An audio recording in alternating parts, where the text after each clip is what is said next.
다 같이 자리에 일어나셔서 묵상기도 드리심으로 이를 넷째 주일 예배로 하나님께 몸을 드리겠습니다. 너희 목마른 자들아 물로 나오라. 돈 없는 자도 오라. 너희는 와서 사 먹되 돈 없이 값없이 와서 포도주와 젖을 사라. 목마른 자에게 물을 주시고 배고픈 자에게 양식을 주시는 은혜로우신 하나님 아버지, 지난 한 주간도 저희를 지켜주시고 인도하시고 보호해 주셨다가 오늘 거룩한 날 주님 앞에 나와서 예배드리게 하심을 참으로 감사드립니다. 오늘도 이 예배를 통해서 무한하신 영광을 받으시옵소서. 예수 그리스도의 이름으로 기원하옵나이다. 아멘. 교동문 하겠습니다. 4번 시편 5편입니다. 여호와여, 나의 말에 귀를 기울이사 나의 심정을 헤아려 주소서. 나의 왕, 나의 하나님이여, 내가 부르짖는 소리를 들으소서. 내가 주께 기도하나이다. 여호와여, 아침에 주께서 나의 소리를 들으시리니 아침에 내가 주께 기도하고 바라리이다. 주는 죄악을 피고하는 신이 아니시니 악이 주와 함께 머물지 못하나이다. 오만한 자들이 주의 목전에 서지 못하리이다. 주는 모든 행악자를 미워하시며 소중하는 자들을 멸망시키시리이다. 여호와께서는 이 흘리기를 즐기는 자와 속이는 자를 싫어하시나이다. 오직 나는 주의 풍성한 사랑을 힘입어 주의 집에 들어가 주를 경외함으로 성전을 향하여 예배하리이다. 여호와여, 나의 원수들로 말미암아 주의 의로 나를 인도하시고 주의 길을 내 목전에 굽게 하소서. 아멘. 사도신경으로 신앙 고백하겠습니다.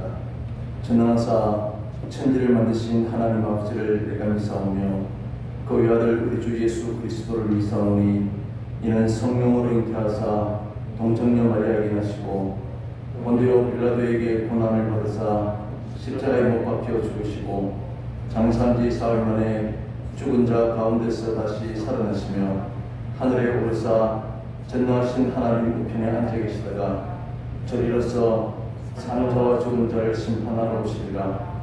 성령을 믿사오며 거룩한 공의와 성도가 서로 유통하는 것과 죄를 사하여 주시는 것과 몸이 다시 사는 것과 영원히 사는 것을 믿사옵나이다.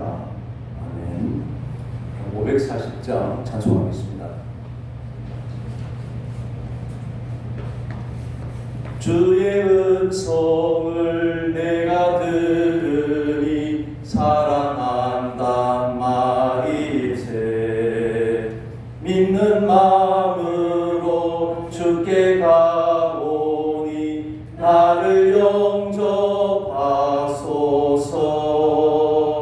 내가 매일 십자가 앞에 더 가까이 가오니 구세주의 흘린 보배 피로써 나를 정케 하소서. 주여 넓으신 은혜 베푸사 나를 받아주시고 나의 꿈은 뜻 주의 뜻같이 되게 하여 주소서. 내가 매일 십자가 앞에 더 가까이 가오니 구세주의 흘린 보배 피로써 나를 정케 하소서. 주의 보좌로 나아갈 때에 어찌하니 기쁠까. 주의 얼굴을 항상 배우니 더욱 친근하게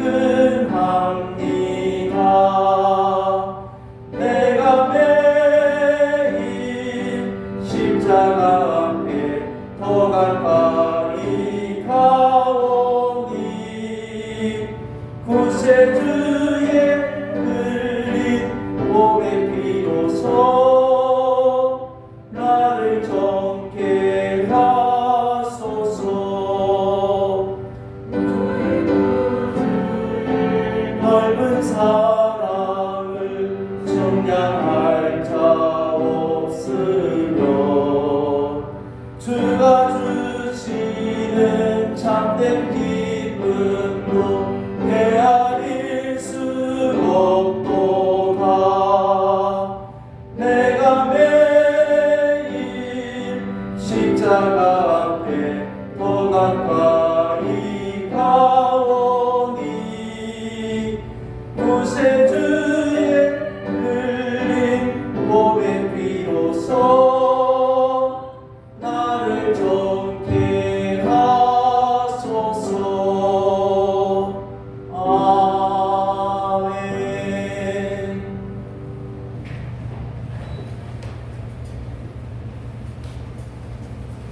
사랑의 하나님 감사합니다. 크신 은혜와 자비로 이 자리에 나와 예배하게 하시네 찬양과 경배를 드립니다. 이 시간 저희의 마음이 온전히 하나님을 향할 수 있도록 하여 주시고 하나님을 만나고 알아가는 은혜의 시간이 되게 하여 주세요. 하나님 아버지, 저희는 여전히 세상의 것을 찾고 구하고 있습니다. 하나님 앞에 한없이 작고 부족한 저희임을 고백합니다. 이러한 고백이 항상 저희 안에 있게 하시고 무너짐에서 그치는 것이 아니라 하나님만 바라보고 따르는 저희가 되게 하여 주세요. 또 저희가 하나님 안에서 하나 될 수 있는 믿음의 공동체 되기를 원합니다. 하나님을 알아가고 나누는 것이 기쁨이 되는 공동체 되게 하시고 서로를 위로하며 함께 나아갈 수 있는 저희 사랑의 교회가 되게 하여 주세요. 다가오는 한 주간도 함께 하여 주실 것을 믿으며 예수님 이름으로 기도드립니다.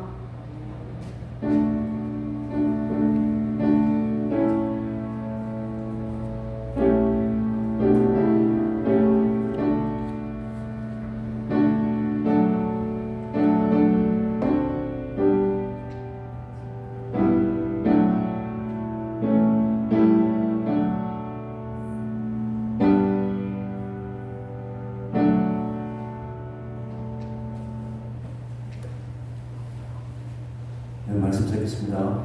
출애굽기 6장 6절에서 13절까지입니다.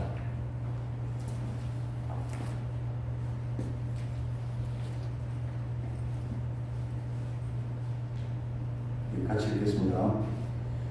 그러므로 이스라엘 자손에게 말하기를 나는 여호와라.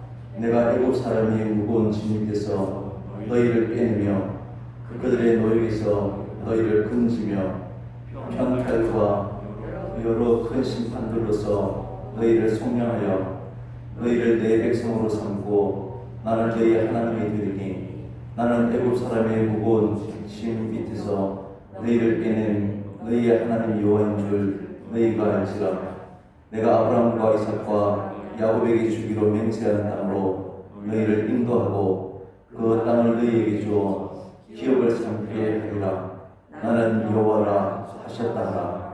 모세가 이와 같이 이스라엘 자손에게 전하나 그들이 마음의 상함과 가혹한 노역으로 말미암아 모세의 말을 듣지 아니하였더라. 여호와께서 모세에게 말씀하여 이르시되 돌아가서 애굽 왕 바로에게 말하여 이스라엘 자손을 그 땅에서 내보내게 하라.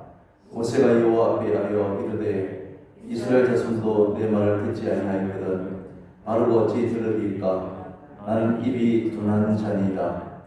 여호와께서 모세와 아론에게 말씀하사 그들로 이스라엘 자손과 애굽 왕 바로에게 명령을 전하고 이스라엘 자손을 애굽 땅에서 인도하여 내게 하시니라. 아멘. 오늘 하나님께서는 하나님의 언약을 기억하시고 이스라엘 백성들을 애굽의 짐 밑에서 빼내어서 아브라함과 이삭과 야곱에게 하셨던 그 약속을 지키시기 위해서 그 땅을 기업으로 삼게 하겠다라고 말씀하십니다.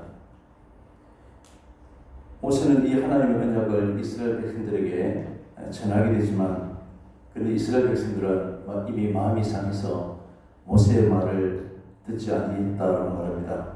그 이유가 9절에서 그들의 마음의 상함과 가혹한 노역으로 말미암아 이것이 바로 모세의 말을 듣지 않는 이스라엘 백성들의 그 이유입니다.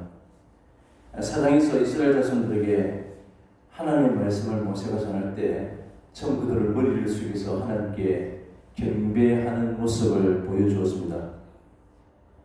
그것은 하나님께서 그들을 찾으시고 그들의 모든 고난을 살피셨다 하는 말을 들었기 때문입니다. 그러면서 이들이 기대를 하는 것은 그들을 찾으시고 살피신 하나님께서 그들이 고통당하고 있는 현재의 삶에서 훨씬 더 편안한 더 나아진 삶을 기대했기 때문입니다. 이것이 모세가 그들을 찾아온 이유이고 또한 하나님께서 말씀하신 뜻일 것이다 라고 그들이 생각했던 것입니다. 그러나 그들이 기대했던 것과는 전혀 다르게 상황은 굉장히 악화되었습니다. 모세가 바로를 만남으로써 오히려 노역이 가혹하게 되었다 하는 것입니다. 그래서 이것으로 말미암아서 이스라엘 백성들의 마음이 상하게 된 것입니다. 그래서 이러한 결과를 보면서 이러한 모든 것의 원인이 바로 모세로 말미암는 것이다 라고 생각하고 그들의 원망이 모세에게로 향하게 되었고 모세의 말이라면 이제는 듣지 않게 되었던 것입니다. 모세가 지금 전하고 있는 말이 하나님의 말씀이든 말씀이 아니든 이것과는 상관이 없었습니다. 모세의 말이라면 듣지 않겠다라고 하는 마음들이 먼저 앞서 있었던 것입니다. 지금 이스라엘의 문제는 하나님의 약속을 지금 살아가고 있는 현재 당장 그들 누리고 있는 그 삶에서 도무지 이해를 하지 못한 것이 있습니다. 물론 이런 점에서는 모세도 크게 다르지 않습니다. 이스라엘 백성들이 원망하는 소리를 듣고 그는 5장 22절 23절에 하나님께 아뢰 때 내가 바로에게 들어가서 주의 이름으로 말한 후로부터 그가 이 백성을 더 학대하며 주께서도 주의 백성들을 구원하지 아니하시나이다. 바로가 백성들을 더 학대하고 주님께서도 이 백성들을 구원하지 아니하셨습니다 라고 말하고 있는 것을 알 수 있습니다.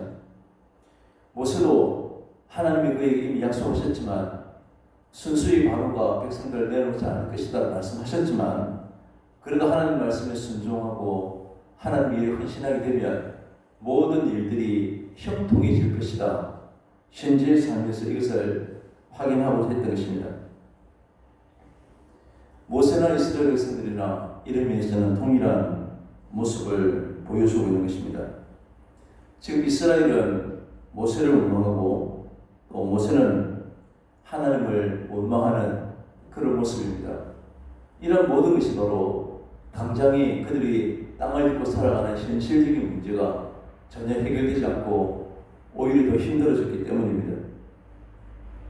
하나님이 일하심이 지금 살아가고 있는 이 삶 가운데서 전혀 느끼지 못할 때, 확인되지 못할 때 그때 오히려 인간들은 하나님을 원망하는 모습을 보이는 것입니다.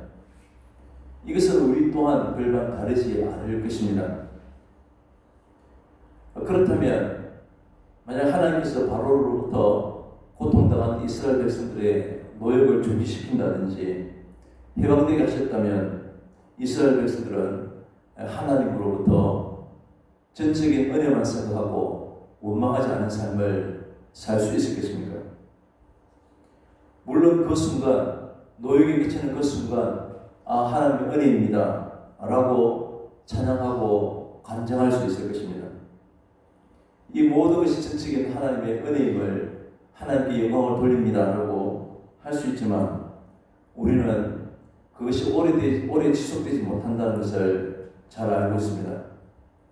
인간은 또 다른 문제에 부딪히게 되면 또다시 그 문제가 해결되기를 우리는 기대하게 됩니다.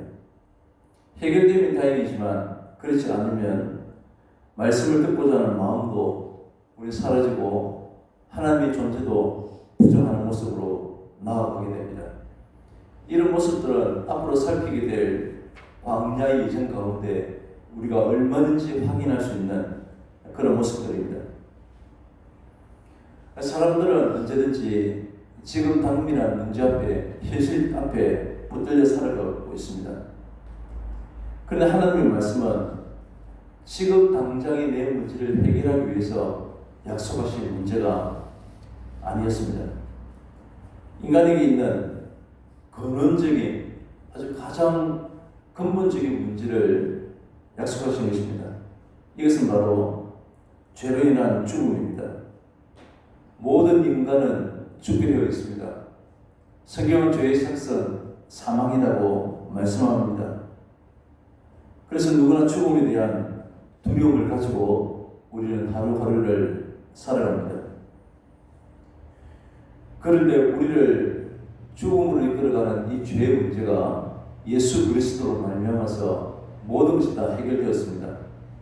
이것이 바로 하나님의 약속이기 때문에 그리스도 안에서 이제 더 이상 죽음이 없는 것입니다.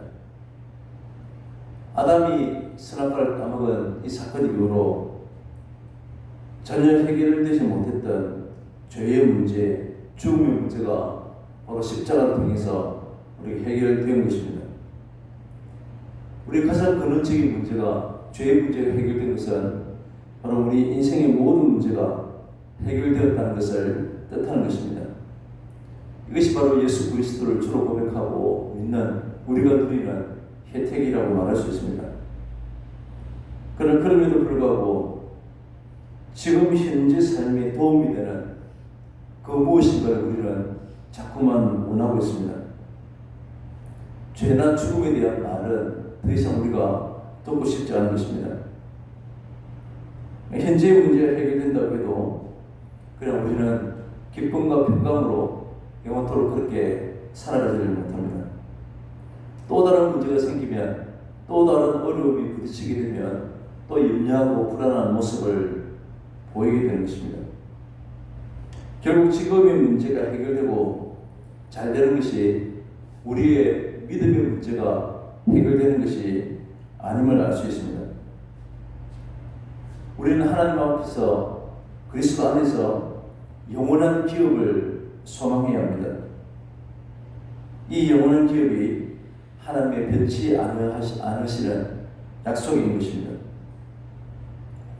지금 우리가 당하는 현실의 문제는 언젠가는 다 지나가는 과거에 불과합니다. 하루하루가 지루하게 느껴지지만 그러나 어느 순간 손살같이 지나갔다는 것을 확인하게 됩니다. 영원한 기업이 우리에게 변치 아니하는 하나님의 약속을 그래서 우리는 늘 기억해야 하는 것입니다. 지금 우리가 살아가는 현실이 빈곤하든 부유하든 다 지나가게 될 것이고 우리도 어느 순간 잠시 후면 하나님 앞에 서게 될 것입니다. 우리는 하나님 앞에 섰을 때는 언약 안에 있는 백성인지 언약 밖에 있는 백성인지로 구분될 것입니다. 믿는 사람들은 바로 이것을 보는 사람들입니다. 오늘 8절에 내가 아브라함과 이삭과 야곱에게 주기로 맹세한 땅으로 너희를 인도하고 그 땅을 너희에게 주어서 기업을 삼게 하리라. 나는 여호와라 라고 말씀하십니다. 하나님께서는 이스라엘 백성들에게 아브라함과 이삭과 야곱에게 약속하셨던 그 땅으로 인도하십니다. 하나님이 하셨던 이 약속은 어떤 경우에도 포기되지 않습니다. 우리가 하나님의 이 약속을 믿으면 하나님의 약속 안에서 우리의 모든 불안과 근심을 다 떨쳐버릴 수 있게 됩니다. 우리 믿는 사람들은 지금 현재의 삶이 고통으로 끊임없이 우리를 괴롭히고 있어도 분명한 것은 언약을 이루시는 하나님 위해서 지금 우리의 모든 삶들이 인도되고 있다는 사실입니다. 창세기 17장 8절에 내가 내 후손에게 내게 거류하는 이 땅 곧 가나안 온 땅을 주어 영원한 기업이 되게 하고 나는 그들의 하나님이 되리라 라고 약속하셨습니다. 하나님께서는 또다시 과거가 되어버리는 현재에 필요한 것을 약속하는 것이 아니고 변하지 아니하는 영원한 세계의 그 기업을 약속하셨습니다. 그래서 우리의 믿음이라고 하는 것은 현재를 바라보는 것이 아니라 영원한 기업의 소망을 두는 것입니다. 이미 이 약속이 그리스도로 말미암아서 우리에게 성취되었습니다. 그리스도 안에서 영원한 기업을 온전하게 누리게 될 그 때가 분명히 우리에게 있을 것을 우리는 기대하고 그러한 기대로 지금 현재를 살아가는 것입니다. 우리의 믿음이라는 하는 것은 이것을 믿는 것이고 이러한 믿음이 우리를 복음에 목마르게 할 것입니다. 그런데 믿음을 대부분 우리는 내가 지금 원하는 무엇인가를 얻기 위한 수단 정도로만 여겨버립니다. 내가 하나님을 믿고 간절히 소망하면 내가 소망하는 모든 것이 다 이루어질 것이다 라고 생각합니다. 그래서 현실이 내가 원하는 방향으로 흘러가지 않으면 우리의 믿음도 큰 혼란을 겪게 되고 흔들리게 되는 것입니다. 내가 지금 내 믿음이 약하다, 그러나 아니면 내 믿음이 적기 때문이다 라고 생각하고 믿음이 적거나 연약하기 때문에 내가 원하는 바를 이루지 못하는 것이다 라고 생각하는 것입니다.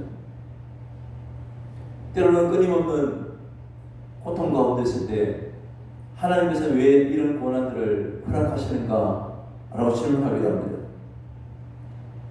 우리의 현실은 이렇게도 고통스러운데 하나님은 그냥 지켜보시는 정도가 아니라 오히려 더 흔들고 더 낭떠러지로 밀고 계시는 듯한 그런 느낌을 받을 정도입니다. 사람들은 내 인생 가운데 하나님의 도우심으로 평안해지기만을 원할 뿐입니다. 이것이 누구든지 원하는, 누구든지 바라는 그런 마음입니다. 그런데 우리가 생각하는 평안이라고 하는 것은 언제나 내 삶이 남들보다 더 윤택한 나에게 유리한 것만 추구할 뿐입니다. 우리에 대한 하나님 뜻과 목적은 무엇인지에 아무런 생각이 없습니다. 내가 원하는 것과 상관없이 하나님은 하나님의 계획하신 대로 하나님 뜻대로 우리를 이끌어 가실 뿐입니다. 그러나 우리는 계속해서 내가 원하는 것을 소리치어야만 되기 때문에 하나님의 뜻과 상충되어도 하나님 뜻이 아님에도 불구하고 내 뜻을 관철시키려고 하다 보니까 하나님께 원망하고 불평하게 되는 것입니다. 11절에서 하나님은 다시 모세에게 애굽 왕 바로에게 말하라고 하십니다. 이에 대한 모세의 답변이 이스라엘 자손도 내 말을 듣지 아니하거든 하물며 바로가 어찌 내 말을 듣겠습니까? 나는 입이 둔한 사람입니다 라고 대답합니다. 오늘 모세는 바로 왕으로부터 이스라엘 백성들을 이끌어내지 못한 것이 자기의 능력의 부족으로 생각했습니다. 내가 말을 잘하지 못했어입니다. 그래서 다시 바로에게 가서 하나님 말씀을 전하라고 하는 이 지시에 그냥 지키려고 하지 않는 것입니다. 결국 오늘 모세는 하나님께서 말씀하신 하나님 뜻을 알지 못하기 때문에 그가 말을 잘하지 못한다는 현실적인 문제를 이유로 들어서 바로에게 간들 결과는 뻔한 것이다라고 그렇게 생각했던 것입니다. 그런데 모세를 바로에게 보내시는 목적은 이스라엘 백성들을 애굽에서부터 나오게 하는 그것만이 아니었습니다. 지금 모세가 입술이 둔하다라고 하는 것은 하나님의 뜻이 무엇인지를 제대로 알지 못하는 바로 모세의 생각에서 현실적인 문제를 지금 보고 염려하고 있는 것입니다. 이미 출애굽기 4장 21절에서 모세에게 바로가 백성을 쉽게 내보내지 아니할 것이다라고 말씀하셨습니다. 모세를 비롯해서 모든 사람들은 하나님의 말씀이라고 해도 나에게 별로 유익이 되지 못하면 거부하는 습성이 있습니다. 오늘 모세를 바로에게 보내시는 이유는 바로 하나님의 말씀을 거역하고 있는 바로의 악함을 드러내심으로써 이스라엘 또한 악한 존재이고 애국과 동일하게 심판받아야 될 대상에 불과하다는 사실을 알리고자 하는 것입니다. 인간은 얼마나 자기 중심적으로 자기 입장으로 살아가는지 우리 스스로는 이것을 알지 못하는 것입니다. 그러나 하나님의 말씀을 만날 때 내가 나의 이익과 내 입장에서 내 유익만 추구하는 그런 사람이었다라는 사실을 우리는 깨닫게 되는 것입니다. 우리가 이해할 수 없는 상황을 수없이 겪으면서 살아가게 됩니다. 하나님 도대체 왜 이러십니까? 라고 하는 원망에도 지금 주어진 상황을 우리가 도무지 받아들일 수 없다라고 하는 의미로 내뱉게 되는 것입니다. 이것이 바로 바로의 완악함이었습니다.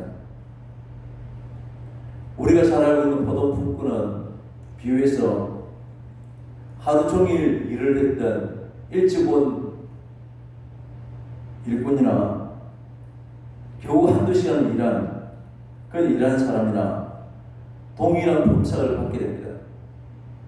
1시간 일하는 사람이 10만 원을 받으면 10시간 일하는 사람은 그의 10배가 되는 돈을 받아야 되는 것이 합당하다라고 생각하는 것이 인간의 생각입니다. 그러나 동일한 품삯을 주는 이 주인이 더 많이 일을 한 사람은 도무지 이해하지 못했던 것입니다. 이것이 인간의 속성이기 때문에 인간은 도무지 하나님을 알 수 없고 하나님께서 하시는 일들을 이해할 수 없는 것입니다.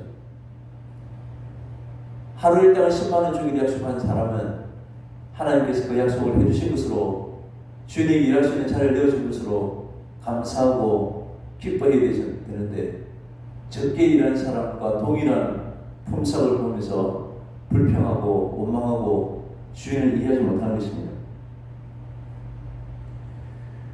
그래서 우리는 그저 하루 살아가는 모든 것이 감사하고 기뻐함에도 불구하고 포도 품꾼의 비유에 나오는 사람처럼 늘 불만하고 불평으로 사는 것입니다. 우리가 이해되지 못하면 그 이해되지 못한 현실로 말미암아서 우리 불평하는 이 일로 통해 우리의 악함이 드러나게 됩니다. 우리의 일이 형통하고 순조로울 때 우리의 악함은 감추어진 채 단지 드러나지 않고 있을 뿐입니다. 감추어져 있을 뿐임에도 불구하고 나는 아무런 문제없는 그런 인간으로 생각합니다. 그래서 하나님께서는 모세를 보내시고 감추어져 있는 인간의 본성을 안고 살아가는 바로에게 그의 악함을 드러나게 하시고 바로로 하여금 이스라엘 백성들에게 더욱더 가혹하게 일을 시키는 것으로 나타나게 되었던 것입니다. 이것은 이스라엘 백성들은 모세를 불평하고 원망할 수 있는 상황이었지만 이러한 모든 것이 오히려 하나님의 뜻이 성취되어 가고 있음을 우리에게 말씀하고 있습니다. 인간의 뜻이 원래 하나님의 말씀을 통해서 우리 악함이 드러나야 하는 것이기 때문에 그렇습니다. 그래서 모세가 원망을 받고 다시 모세는 하나님을 원망하고 바로는 여호와가 누구이기에 라고 하는 말들을 통해서 하나님을 무시하고 하나님을 부정하는 이런 모든 일들이 세상은 하나님께서 계획하신 대로 지금 순조롭게 일이 이루어가고 있는 것입니다. 우리 현실의 일들이 내 생각대로 잘 되는 것이 하나님의 일이 뜻이 이루어지는 것이라고 말할 수 없습니다. 현실이 우리 생각대로 잘 되는 것이 단지 내가 더 유리한 쪽으로 되어진다는 것입니다. 그러나 세상은 우리 모든 인생은 하나님의 뜻대로 지금도 이루어지고 있습니다. 그래서 우리는 하나님께서 하신 일들을 포도 품꾼의 비유에서처럼 그 주인은 이해하기 힘들 때가 많이 있습니다. 이때 우리는 하나님의 말씀을 통해서 하나님의 뜻이 무엇인지를 발견해야 합니다. 하나님의 시각에서 하나님의 입장에서 말씀을 우리에게 무엇을 말씀하셨는지 바라보게 되고 그때 비로소 우리는 우리 자신들을 부인하게 되므로 하나님의 뜻을 제대로 보게 되는 것입니다. 그때 하나님이 누구신지를 알게 되고 그 하나님께로 우리의 믿음의 방향이 바르게 나아가고 있는지를 확인하게 되는 것입니다. 우리 안에는 끊임없이 내가 원하는 바를 이루지 못함으로 인해서 하나님께서 원하는 하나님의 뜻하시는 바대로 이끌어가지만 끊임없이 부정하고 반박하며 살아갑니다. 이것이 바로 우리도 오늘 바로와 별반 다르지 않는 결국 우리의 본질은 심판을 받아야 당연한 것인 그런 인생이었습니다. 이것이 현재를 바라보는 우리의 시각이어야 합니다. 그럼에도 불구하고 우리를 약속하신 대로 십자가의 은혜로 우리를 구원하신 것이 얼마나 큰 감사해야 될 일인지 깨닫게 되는 것입니다. 우리도 입술이 둔한 자이고 어리석기 마찬가지인 그런 사람들이지만 전능하신 하나님께서 우리를 구원의 자리에 인도하시고 은혜 가운데 살아갈 수 있도록 이런 모든 일들이 가능케 하셨습니다. 우리는 조그만 섬김을 내세우고 조그만 봉사를 헌신을 해도 그것이 마치 대단한 것처럼 자랑하기 바쁘지만 이러한 공로를 통해서가 아니라 전적인 하나님의 은혜로 우리는 영원한 세계를 살아가게 하시는 것입니다. 지금도 우리가 붙들어야 하는 것은 현실적인 흔들리는 순식간에 지나가는 그런 것들이 아닙니다. 바람에 흔들리는 갈대도 아니고 고운 옷 입은 자들도 아니고 우리가 붙들고 바라보아야 하는 것은 약속의 하나님으로서 변하지 아니하시는 그 하나님인 것입니다. 우리는 말씀을 통해서 우리의 악함과 우리의 약함을 발견해야 합니다. 하나님이 이러시면 인간의 능수능란한 기능이나 체주에 붙들려 있지 않습니다. 우리의 무능함과 입술이 둔한 자임에도 불구하고 하나님께서는 우리를 긍휼히 여기시고 우리를 인도하시는 이러한 모든 것이 하나님의 은혜인 줄 알고 더욱더 감사하면서 하나님 앞에 붙들리고 나아가야 되는 그러한 저희들인 줄 우리는 알게 되는 것입니다. 오늘 우리는 말씀을 통해서 바로와 모세와 별반 다르지 않는 우리를 오늘도 구원의 은혜 가운데 우리를 불러주심을 참으로 깊이 감사하고 영원한 세계를 소망하며 살아가는 그런 저희들이 다 될 수 있기를 간절히 바랍니다. 기도하겠습니다. 하나님 아버지, 세상의 당장의 유익을 찾기 위해서 마치 흔들리는 갈대와 같은 것을 붙잡고 고옷을 붙잡고 수시간이 지나갈 과거를 붙잡는 그러한 우리 인생이었음을 주님 앞에 고백합니다. 하나님 늘 온전한 믿음을 오직 그리스도를 통해서 영원한 세계를 꿈꾸며 살아가는 그런 성도로 이 땅을 살 수 있도록 주님 도와주시옵소서. 영원한 소망 가운데 주와 함께 영원한 복락을 꿈꾸며 소망하며 사는 그런 저희들 다 될 수 있도록 은혜를 베풀어 주시옵소서. 예수 그리스도의 이름으로 기도합니다. 아멘. 찬송하겠습니다. 549장입니다.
하나님 없이 언제나 영원한 세계를 풍요롭게 살기를 우리에게 은혜 베풀어 주시고 소망 가운데 가게 해주시면 참으로 감사합니다. 우리 매 순간순간이 진정인 하나님의 은혜이고 하나님의 우리에게 내신 축복의 삶을 살아가고 있음을 늘 고백하며 주님 앞에 감사하는 마음으로 귀한 물질들을 드립니다.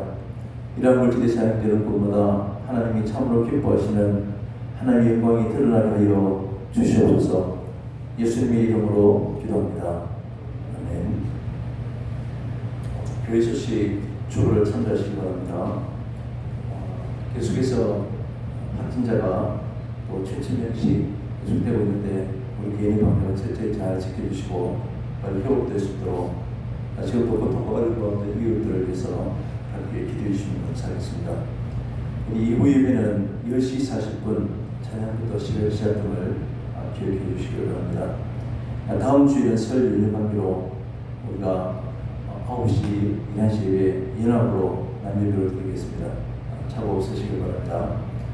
우리 이성원 자매가 해고부사관 금방교육을 수료하고 또 이제 이후부터 교기도 평택으로 발령을 받게 되었습니다. 공부를 잘할 수 있도록 기도해 주시면 감사하겠습니다. 이제 다 같이 자리에 일어나셔서 회개 찬송하겠습니다. 주의 복된 말씀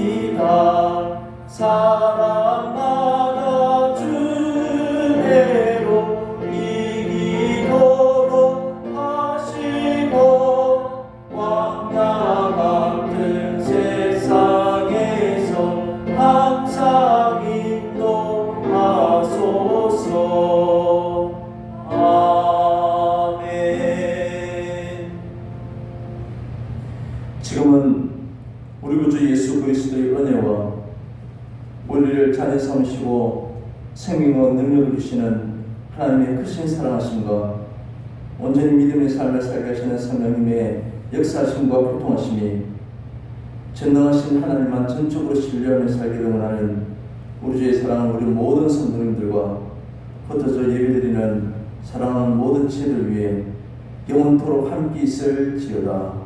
아멘.